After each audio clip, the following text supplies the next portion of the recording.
저는 본문 말씀을 근거로 하여서 참된 금식이라는 제목으로 여러분과 함께 잠시 은혜 나누길 원합니다.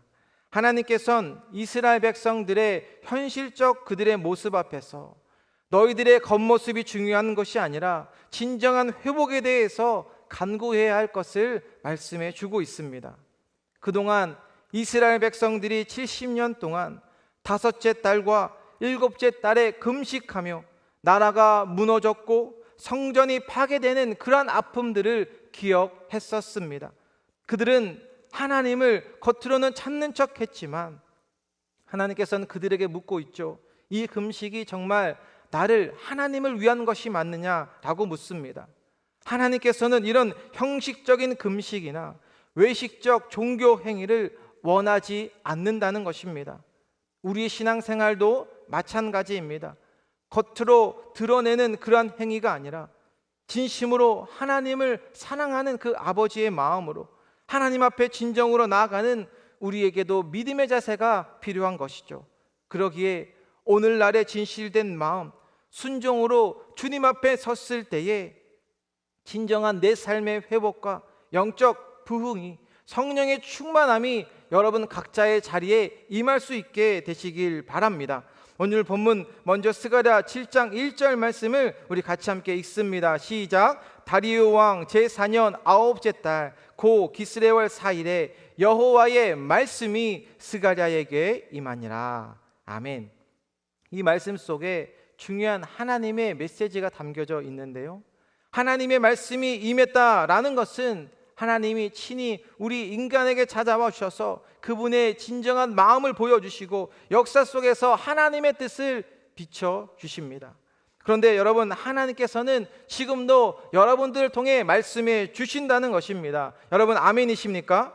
하나님께서 스가랴를 통해 말씀을 해주셨듯이 이 시대에도 우리에게 하나님께서 말씀해 주시는 것, 깨닫게 해주시는 것, 정말 큰 은혜라는 것이죠. 오늘날 우리에게 필요한 것은 과연 이 하나님의 말씀을 들을 준비가 되어 있는가? 구약시대에 스가랴에게 말씀이 임했지만 그 당시 많은 이들은 종교적 습관에 머물러 있었고 금식으로 주님 앞에 나아갔었지만 그들의 마음은 여전히 굳어 있었고 기도는 주님 앞에 드리지만 하나님의 음성에는 귀를 닫은 채 자신의 뜻대로 자신의 방법대로 살아가는 그들의 모습을 보게 되어진다는 것이죠. 오늘 본문 7장 11절을 보시면 그들이 듣기를 싫어하여 등을 돌리며 듣지 아니하려고 귀를 막으며. 혹시라도 우리의 마음이 이와 같은 적은 없으셨는지요? 주일마다 말씀을 듣고 매일같이 성경을 읽고 매 새벽마다 하나님의 말씀을 사모하여서 이 자리에 나오지만 정작 내 삶의 변화, 주님의 말씀을 받지 못하고 있는 것은 혹시 없는지 우리의 삶을, 나의 믿음의 태도를 점검해 보셔야 한다는 것입니다. 주님께서는 이 시대에 오늘도 우리에게 말씀해 주시는데 여러분 한 분 한 분을 향하여서 일하길 원하시는데 그 말씀을 받을 준비가 되어 있는지를 점검해 보셔야 한다는 것이죠. 이 말씀은, 하나님의 말씀은 내가 원하는 것과 주님께서 바라는 것이 다를 수도 있습니다. 그러나 중요한 것, 우리가 하나님의 말씀에 순종하면, 그 말씀을 붙들면 내 상황이 조금 어렵더라도, 아니 힘들더라도 그 말씀은 우리를 영원한 생명의 빛으로 인도해 주실 줄로 믿습니다. 절망 가운데 있었던 불쌍한 영혼들이 회복되는 것이며 주님 안에서 살아나는 것이며 무너진 가정 속을 다시 세워주시는, 끝날 줄 알았던 그런 불쌍한 영혼이, 그런 인생이 새로운 길을 열어주시는 주님이신 줄로 믿습니다. 오늘 본문 스가랴 7장 2절 말씀 우리 같이 함께 읽습니다. 시작. 그때에 베델 사람이 사레셀과 레겜멜렉과 그의 부하들을 보내어 여호와께 은혜를 구하고. 이스라엘 백성들은 포로 생활에서 돌아온 이후에 하나님 앞에서 은혜를 구하는 모습입니다. 겉으로 보면 건건하고 열심 있는 행동처럼 보여질 수 있지만 하나님께서 보신 것은 그들의 중심을 보셨다는 것입니다. 지금 너희들이 은혜를 구하고 있지만 진짜 문제는 너희 지금 마음에 있다는 것입니다. 베델 사람이 사레셀과 레겜 멜렉을 보내요. 그들은 그동안 70년 동안 지켜온 금식과 주님 앞에 부르짖는 이 애통을 계속해야 합니까? 라고 묻게 되죠. 그들의 질문은 단순한 예배 방식의 문제가 아니었습니다. 진짜 문제는 하나님과의 관계였다는 것이죠. 70년 동안 포로 생활을 하면서 그들의 마음은 온전히 다시 하나님께로 돌아오지 못했다는 것입니다. 겉으로는 금식했지만 속으로는 여전히 자신의 고집대로 내 뜻대로 살아왔었다는 것이죠. 사랑하는 여러분, 혹시 우리의 예배, 오늘 드려지는 나의 이 믿음의 태도, 나의 모습은 어떠하십니까? 교회에 나오고 예배를 드리고 금식도 때론 하며 봉사도 하지만 정작 나의 마음은, 나의 믿음은 온전히 드리지 못한 채 형식만 지킨 것은 없는 것인지요?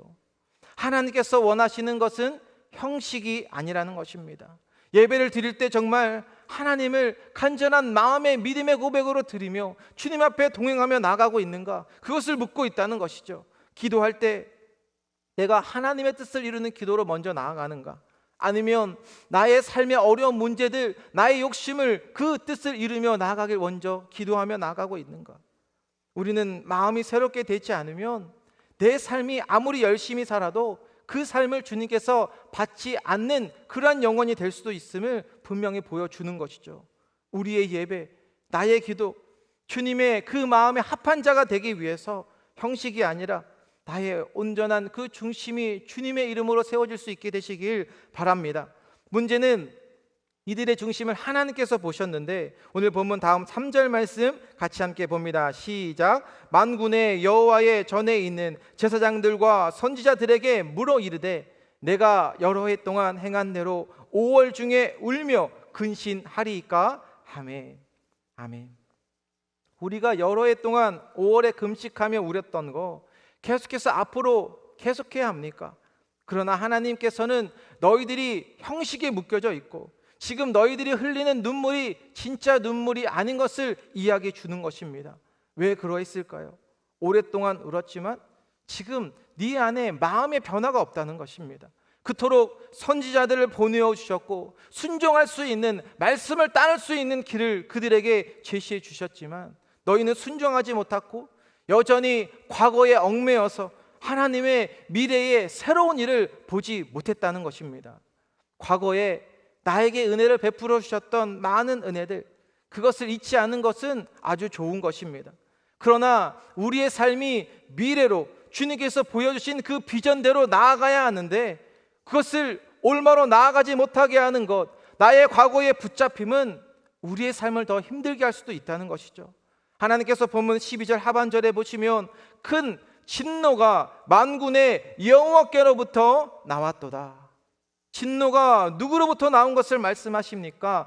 여호와께로부터. 왜 그러하냐면 다음 13절 말씀 같이 한번 봅니다. 시작. 내가 불러도 그들이 듣지 아니하는 것처럼 그들이 불러도 내가 듣지 아니하니라. 만군의 여호와가 말하였느니라.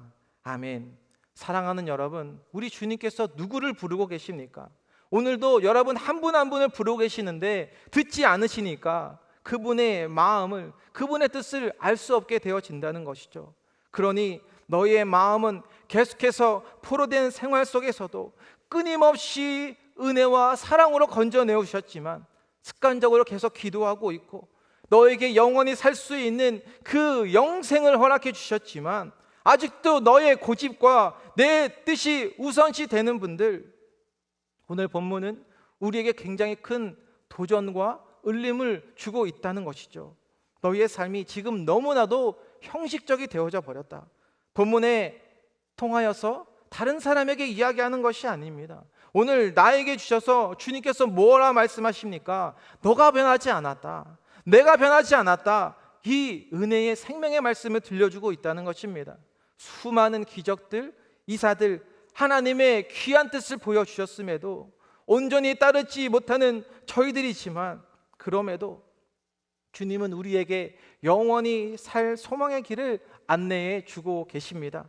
고린도후서 5장 17절에 그런즉 누구든지 그리스도 안에 있으면 새로운 피조물이라 이전 것은 지나갔으니 보라 새 것이 되었도다. 아멘. 사랑하는 여러분, 내가 가지고 있는 것이 내 것이라고 생각하는 순간 우리의 삶은 제한적이 될 수밖에 없습니다. 그러나 내가 가지고 있는 것 다 주님의 것이고, 생명도 주님의 것이고, 나에게 주신 물질, 시간, 모든 것이 하나님의 것임을 고백하는 순간 우리의 삶은 날마다 오병이어의 기적처럼 주님께서 부어주시고 채워주시는 것들 경험하고, 그것을 실제 여러분 삶 가운데 간증하고 체험하셨을 것입니다. 오늘 말씀을 통해서 주님께서 무엇을 말씀해 주기를 원하십니까? 참된 금식, 참된 예배. 그러면 여러분 어떻게 하면 되겠습니까? 바로 우리의 삶에 진실된 마음, 많은 변화를 요구하는 것이 아닙니다. 이 새벽 예배에 혹시라도 너튜브로 듣고 계시는 분이 계시다면, 내가 일주일에 한 번은 현장에 가서 주일 그 말씀이 한 번뿐만 아니라 하나님의 말씀을 체험받는 그러한 예배자가 되길 바랍니다. 여러분 아멘이십니까? 네, 많은 변화보다도 주님 앞에 나와서 진실된 마음, 이 바쁜 유혹 속에서도 이렇게 새벽을 깨운 여러분들, 또한 깨운 청년들, 사랑하는 여러분 한 분 한 분의 그 기도, 눈물, 우리 주님께서는 분명 잊지 않으실 것입니다. 오늘 주님께서 우리의 마음 가운데 받으시는 고백하는 것들 다 주님이 받으십니다. 주님이 받으실 뿐만 아니라 하나님의 것으로 체험받는 역사, 주님의 도구로 쓰임받을 때 내 삶에 얼마나 놀라운 기적의 변화들이 일어나고 있습니까? 하나님의 나라가 이미 여러분들을 통해서 이루어지고 계심을 믿으셔서 주변에 혹시라도 어려운 분들 계시지 않습니까? 그분들 찾아가서 손 한번 잡아주시고, 찾아가서 기도해 주시고, 우리 나에게 베풀어 주신 그 아버지의 은혜들을 전해주시길 바랍니다. 이제 금요일부터 부흥회가 시작됩니다. 혼자 와야겠습니까? 같이 와야겠습니까? 부흥회 혼자 오지 마시고, 기름값도 비싼데 여러분 그 넓은 차에 이 5인승 이상 되는 그 자동차에 내가 그동안 기도했던, 전도하고 싶었던 분들, 초대하고 싶었던 분들과 함께 예배의 자리에 나오셔서 내 삶에 더 많은 간증들, 이 오늘 본문에 말씀하고 있는 하나님의 진노가 아니라 나의 삶의 어려움, 문제들이 변하여 하나님의 뜻으로 채워지고 넘쳐나는 응답으로 가득한 우리 사랑하는 KCQ 모든 성도님들 되시길 주님의 이름으로 축원드립니다. 기도하겠습니다. 사랑과 은혜가 충만하신 하나님 아버지, 오늘도 말씀 앞에 저희를 세워주시고 참된 금식과 참된 예배를 통해서 주님이 깨닫게 해주셔서 주님 감사드립니다. 저희가 그동안 오랫동안 예배하고 기도하며 봉사도 했지만 여전히 나의 고집이 있고 여전히 나의 욕심을 내려놓지 못하는 거 있다면 주님, 하나님의 말씀으로 저희들을 용서하여 주시고 하나님께서 우리에게 말씀해 주실 때 그 말씀을 내 마음 가운데 새길 수 있는, 하나님께서 우리에게 원하시는 건 많은 변화가 아니라 한 걸음 한 걸음씩 주님께 드려지는 나의 삶에 그것을 받아주시는 하나님께 오늘 나의 예배가 형식이 아니라 하나님께서 받으시는 그런 믿음의 고백이 되게 하여 주옵소서. 늘 주님을 기쁘게 하는 저희들의 삶이 되게 하여 주셔서 주님과 동행하는 데 부족함이 없는 주님의 귀한 아들, 딸, 자녀들 되게 하여 주옵소서. 우리의 삶의 가정과 또 우리 교회 위에 말씀 앞에 변화되는 놀라운 은혜들의 역사가 있게 하여 주셔서 이 땅에 죽어가는 영혼들, 우리가 담대히 복음을 전하며 하나님의 귀한 역사가 예배의 자리로 인도하며 영적인 부흥의 통로로 저희 KCQ를 사용하여 주옵소서. 감사드리며 예수님의 이름으로 기도드립니다. 아멘.